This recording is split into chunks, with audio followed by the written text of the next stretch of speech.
Hey, well, this being when we come back to the video. Family, is it me or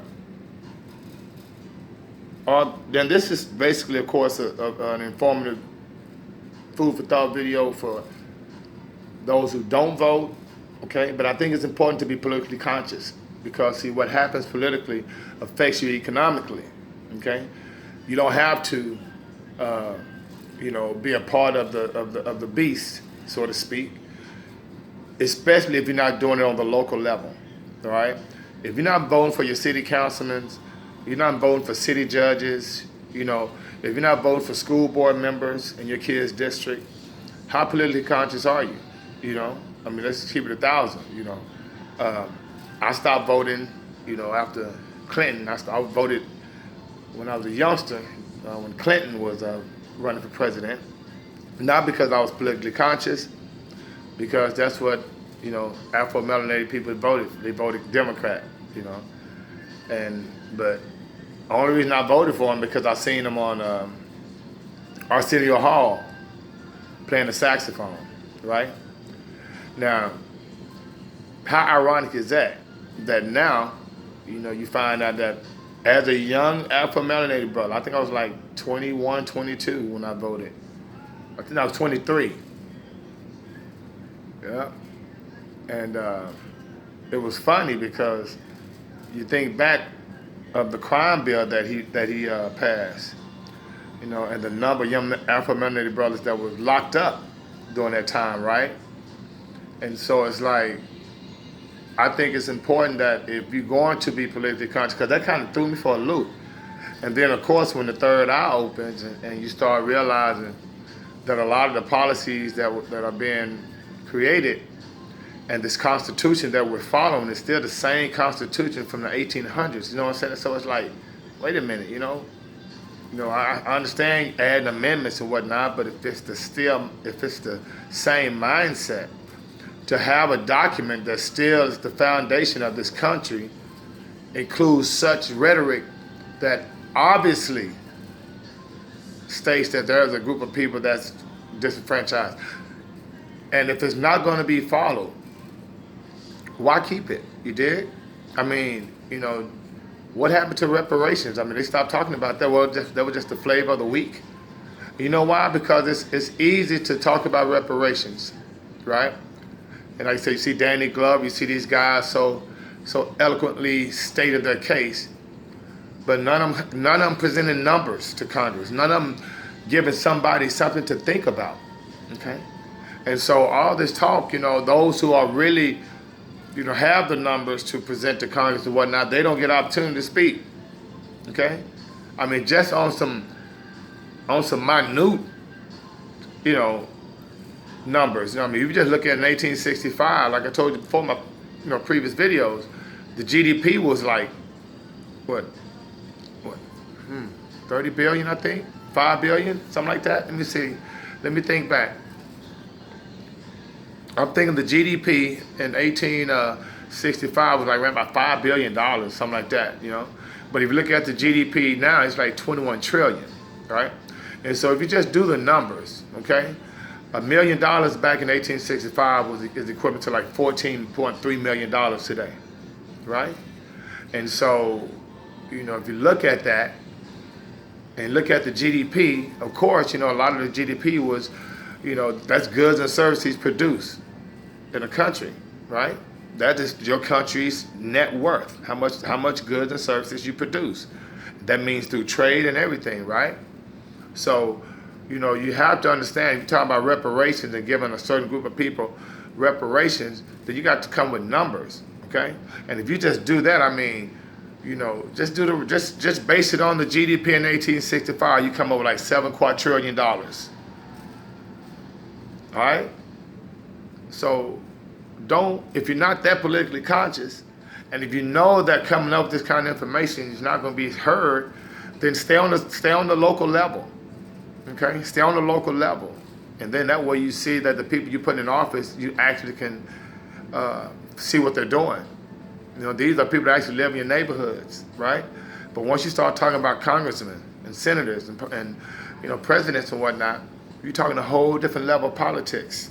And you should be able to see it because just look. I mean, look at the policies. Okay?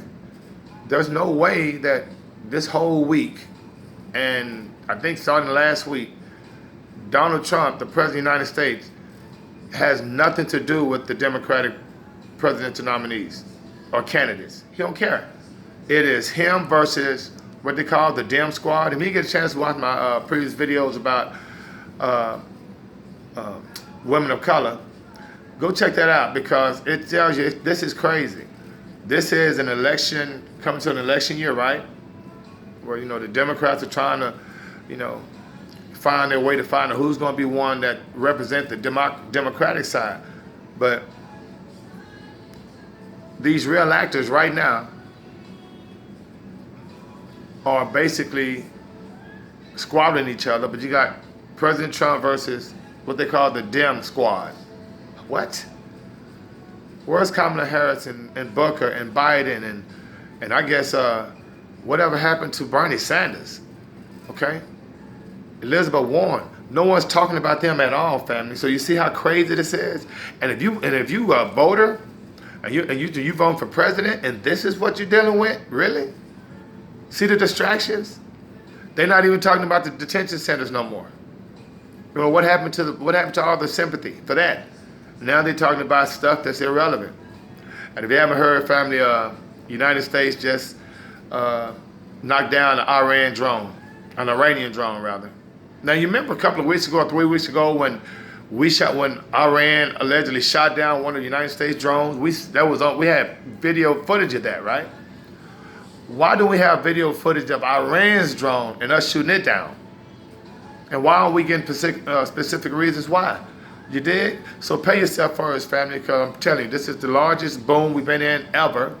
What goes up must come down. There's all these efforts, family, to help this precipitate this crash, all right? And please, don't just have your money sitting in cash, and if you're gonna put it in cash, make sure you have it's in a high yield savings account. We talked about in the prior videos, CIT Bank, PNC Bank, Ally Bank, all companies that are giving over 2%. Now do your research, family, because if they're giving over 2%, and then once you deposit your money there, and all of a sudden the rates change, then go somewhere else. I mean, the game is the game, but at least you're making an effort. It has to be a proactive effort to keep your money tight because everybody's trying to get it. All right, and if you don't have to spend it no time soon, then look into putting your money in some treasury bills and treasury notes, and you get those 6 weeks to 2 months, 6 months, okay, as well as treasury bonds. All right, if you know you're not going to use your money for a while, it just protects it. And then the last thing would be CDs, certificates of deposits.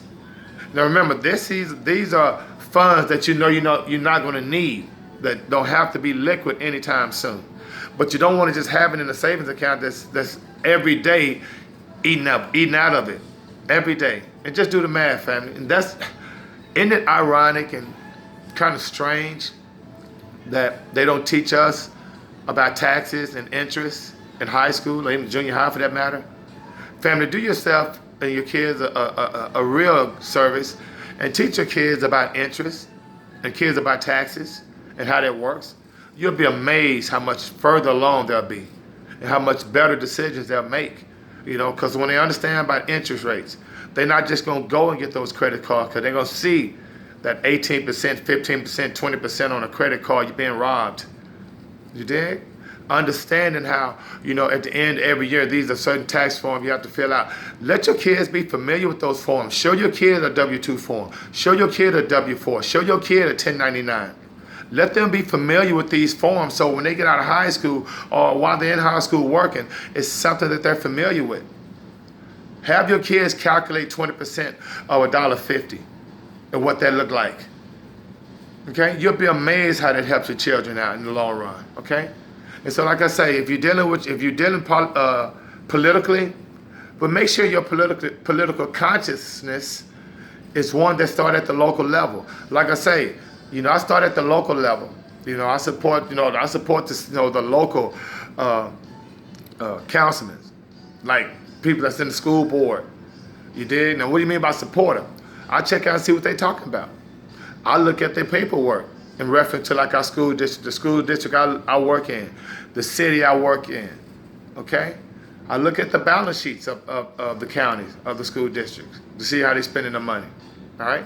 So I don't necessarily have to, be one that participate in, voting in reference to the national level because, look what they're talking about now.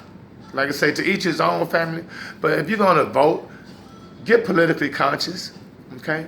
And help your kids be politically and economically conscious. Teach them about taxes and interest. Don't let them come out in this world and not have a clue. Think about the kids right now that graduate from college with $20 and $30 and $40,000 worth of debt. That's crazy. And these are the politicians we vote for. They do their own, but see, they're not doing their own kids like that. You dig? All right, if I just want to come back with a little food for thought, family. If you enjoyed the video, make sure you push the like button and make sure you push the notification button so you know when I'm dropping another video. In the meantime, between time, may the Most High Saudi bring you joy. And being what is out of 5,000.